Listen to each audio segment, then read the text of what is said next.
अस्सलाम वालेकुम। Easy cooking with Rehana में आपका स्वागत है। आज हम वेज दालचा बनाने जा रहे हैं। ये दाल दूधिया बोल सकते हैं आप। ये पूना का फेमस है। मेरी जेठानी पूना की है, इसलिए मैंने उनसे सीखा था। ये वेज पुनेरी दालचा इंशाल्लाह आपको पसंद आएगा। तो शुरू करते हैं। ले लिया है दूधिया, ले लिया है। एक छोटा सा दूधिया था, मैंने इसको पूरा ले लिया है। ये लगभग 300 ग्राम से ऊपर है। आप अपने हिसाब से ले सकते हैं, कम ज़्यादा। इसमें मैंने 2 छोटी प्याज ले लिया था, 2 छोटा टमाटर। ये देखिए, थोड़ा सा मैंने ले लिया है इसमें पुदीना। ये आधा कप होगा, आधा कप हरा धनिया। इसमें आधा कप मुझे मेथी की भाजी चाहिए थी, जो कि मेरे पास इस वक्त नहीं थी, तो मैंने कसूरी मेथी ले लिया है। अगर आपके पास में मेथी की भाजी होगी तो वो सबसे अच्छी होती है। ये इमली भिगा दिया है मैंने, 2 टेबल स्पून। इमली की बजाय हम इसमें अम्बर चूका भाजी डालते हैं, जो कि मुझे आज नहीं मिली।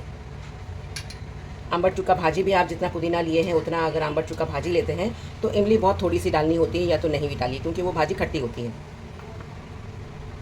1.5 टेबल स्पून मैंने ले लिया है इसमें अदरक लहसुन।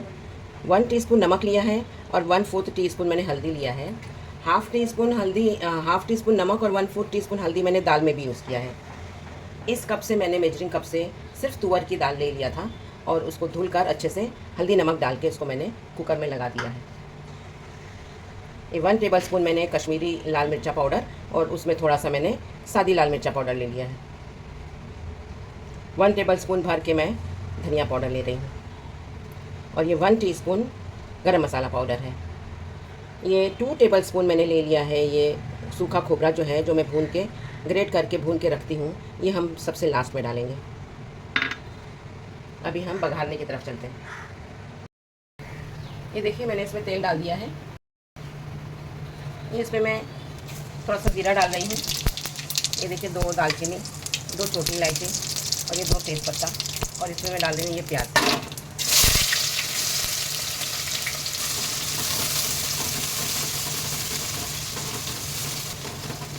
गरम मसाला आप अपने टेस्ट के हिसाब से डाल सकते हैं। आपको नहीं डालना है तो आप मत डालिए। मैंने बहुत थोड़ा सा डाला है इसमें। ये प्याज थोड़ी सी अच्छी हो जाए पिंक, तब हम अदरक लहसुन डाल देंगे। ये बहुत टेस्टी और बहुत अच्छा बनता है, बगैर गोश्त, बगैर चिकन, एकदम वेजिटेरियन है। इसमें कोई ज़्यादा मेहनत नहीं है। अगर ये ताज़ी मेथी होती तो बहुत अच्छा लगता, लेकिन ये ताज़ी मेथी नहीं है, इसलिए मैंने कसूरी मेथी लिया है। इसमें अम्बर चूका भाजी जो होती है, जो खट्टी होती है, उसका टेस्ट बहुत अच्छा लगता है। बहुत कम मिलती है, हमारे यहाँ कभी कभार मिलती है। देखिए, हमारी प्याज हो गई है। इसमें मैं अदरक लहसुन डाल रही हूँ।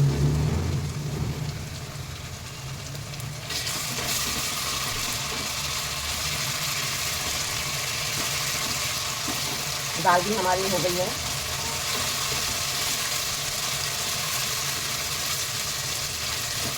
अदरक लहसुन का कच्चापन ख़त्म हो जाएगा। हम इसमें कसूरी मेथी, पुदीना, हरा धनिया डाल देंगे।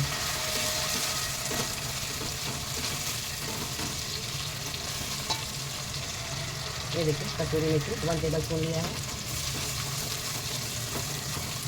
अगर ताज़ी मेथी है तो ये जितनी मैंने पुदीना लिया है उतना ही आपको लेना है। ये देखिए,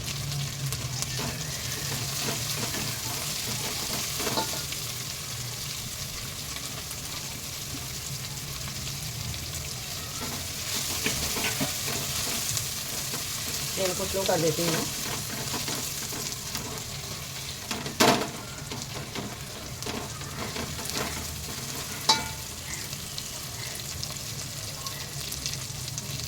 इसमें हम ये टमाटर डाल देंगे।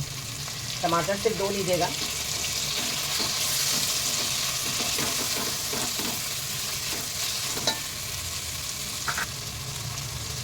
ये मैं दूधिया डाल रही हूँ इसमें।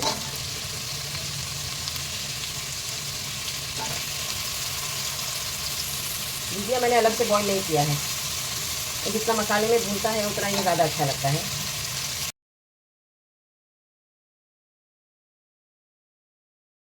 फ्लेम को स्लो किया है मैंने। इसमें अब हम सारे मसाले डाल देते हैं। ये हल्दी नमक है, हल्दी मैंने दाल में भी डाला है, इसलिए बहुत ज़्यादा हल्दी मत डालिएगा। पाव चम्मच उसमें डाला है, 1/4 टीस्पून, और 1/4 टीस्पून इसमें डाला है ये धनिया पाउडर है, मिर्चा पाउडर। आप अगर तीखा पसंद करते हैं खाना तो आप इसमें घाटी चटनी थोड़ी सी डाल सकते हैं या हरा मिर्चा काट के डाल सकते हैं। वैसे मैंने इसमें सादा मिर्चा और कश्मीरी दोनों डाला है, तो ये तीखा है, बहुत ज़्यादा चटपटा भी नहीं अच्छा लगता है ये। हमको इसमें दूधिया को थोड़ा सा गला लेना है, अब लास्ट में हम इसमें दाल डालेंगे जब हमारा दूधिया 80% गल जाना चाहिए।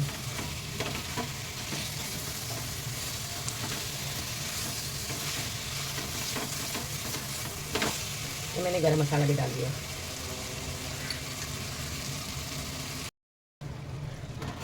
ये देखिए, मैं इसमें थोड़ा सा पानी डाल देती हूँ, ये दूधिया को हम अच्छे से गलने देंगे। दूधिया हमारा मसाले में जब गलता है तो इसकी टेस्ट बहुत डबल हो जाती है।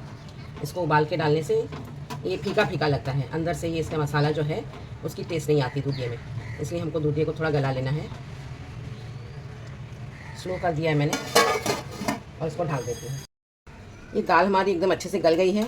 मैंने सिर्फ तुअर की दाल लिया है, इसमें कोई दूसरी दाल नहीं लिया है। अगर आप चाहें तो इसमें थोड़ी सी चने की दाल भिगा कर पहले से इसके साथ में बॉईल कर सकते हैं, थोड़ी सी मसूर की दाल डाल सकते हैं, लेकिन हम सिर्फ तुअर की दाल का बनाते हैं। ये देखिए, इसमें मैंने ये समझ लीजिए 2-3 टेबलस्पून इमली का पल्प लिया है। इमली को भिगाने के बाद में इसका मैंने पल्प निकाल लिया है। आप अपने टेस्ट के हिसाब से डालिएगा, बहुत ज़्यादा खट्टा लगेगा तो आप थोड़ा सा कम कर सकते हैं। ये मैं सेम मेरी जो जेठानी बनाती हैं उस तरीके से बना रही हूँ। हम जब इमली डालते हैं कोई भी चीज़ में तो हम मसाले में इमली भूनते हैं, लेकिन उनका तरीका ये है कि जब दाल बॉईल हो जाती है उसको घोंट लेते हैं, उसमें ये इमली डाल देते हैं। तो मैंने भी सेम उन्हीं की तरह से बनाया है। इंशाल्लाह आपको बहुत पसंद आएगा, आप भी ट्राई करिएगा। ये दाल भी मैंने रेडी कर दिया है। अब दूधिया हमारा हो जाएगा, हम उसमें ये दाल डाल देंगे। ये देखिए, मैंने इसमें इमली को अच्छे से मिक्स कर लिया था। अब मैं इस दाल को दूधिया के मसाले में डाल रही हूँ। दूधिया हमारा 80% से ज़्यादा कुक हो गया है। इसको बहुत ज़्यादा मैश नहीं करना है, ये मैश हो जाएगा तो टूट जाएगा। ये देखिए, दूधिया हमारा गला है लेकिन पूरा नहीं गला है, ये आप देख सकते हैं। मैश नहीं हुआ है, ये मैश नहीं होना चाहिए। अब हम इसमें दाल डाल के थोड़ी देर और पकाएंगे। ज़्यादा अगर पकाएंगे दूधिया को तो दूधिया मैश हो जाएगा।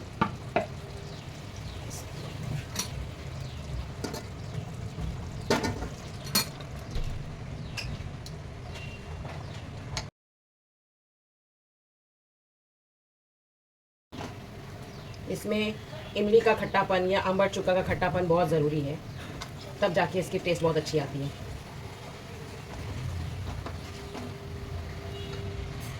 ये दाल पूरी मैं डाल देती हूँ इसमें। ये देखिए, मैंने दाल डाल दिया है और पानी इतना ही डालिए कि दाल हमारी बहुत ज़्यादा पतली भी ना हो और बहुत ज़्यादा गाढ़ी भी ना हो। ये ठंडी होने पर थोड़ी गाढ़ी हो जाती है, इसलिए हमको थोड़ा सा पानी और डालना होगा। नमक मिर्चा आप चख लीजिएगा, मिर्चा एकदम परफेक्ट है, नमक भी एकदम परफेक्ट है। इमली का पल्प जो मैंने डाला था इसमें 2-2.5 टेबलस्पून, वो भी एकदम परफेक्ट है। आपको अगर और खट्टा चाहिए तो आप डाल सकते हैं, नहीं तो बहुत खट्टा हो जाता है। अब लास्ट में मैंने कहा था ये खोपरा जो मैंने ग्रेट करके रखा था भून के, उसको मैंने दरदरा सा मोटा मोटा इसको सूखा पीस लिया है, ये डाल रही हूँ।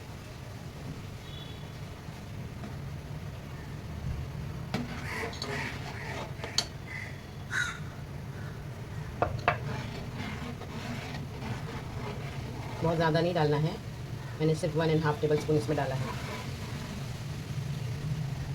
ये देखिए, इसकी कंसिस्टेंसी देखिए, ये बिल्कुल ऐसा होना चाहिए, इससे ज़्यादा पतला नहीं होना चाहिए, इससे ज़्यादा गाढ़ा नहीं होना चाहिए। इसको हम सिर्फ ढक कर 5 मिनट और रखेंगे, क्योंकि हमारा ये दूधिया गल गया है, लेकिन थोड़ा सा इसमें और हो जाएगा। ये देखिए, बहुत टेस्टी, बहुत अच्छा बना है ये। इसका पूरा क्रेडिट जाता है मेरी जेठानी को, उनका तरीका बहुत अच्छा है, बहुत आसान है, कोई भी बना सकता है। आप इसे ट्राई करिए, कोई मुश्किल नहीं है। अगर आपको इसमें गोश्त डालकर बनाना है तो आप इसको गोश्त बॉईल करके आप मसाले के साथ भून सकते हैं। अगर आपको चिकन डालना है तो चिकन का भी बनाते हैं। ये देखिए, इंशाल्लाह आपको बहुत पसंद आएगा। इसमें दूधिया थोड़ा ज़्यादा पड़ता है क्योंकि ये वेज है, आपको इंशाल्लाह बहुत पसंद आएगा। ये देखिए हमारा दाल दूधिया वेज दालचा एकदम रेडी है। आपको बिल्कुल इसमें मटन चिकन की ज़रूरत नहीं पड़ेगी। आप इसको ट्राई करिए और मुझे प्लीज़ कमेंट करके बताइए। मैं आपके लिए नई नई रेसिपी लेकर आती हूँ और इंशाल्लाह आगे भी लाती रहूँगी। तो प्लीज़ मेरे चैनल को आप सब्सक्राइब करिए, कमेंट करिए, लाइक करिए, शेयर करिए। Thank you. आपको मेरी रेसिपी पसंद आई हो तो लाइक, शेयर, कमेंट और सब्सक्राइब ज़रूर करिएगा। Thank you.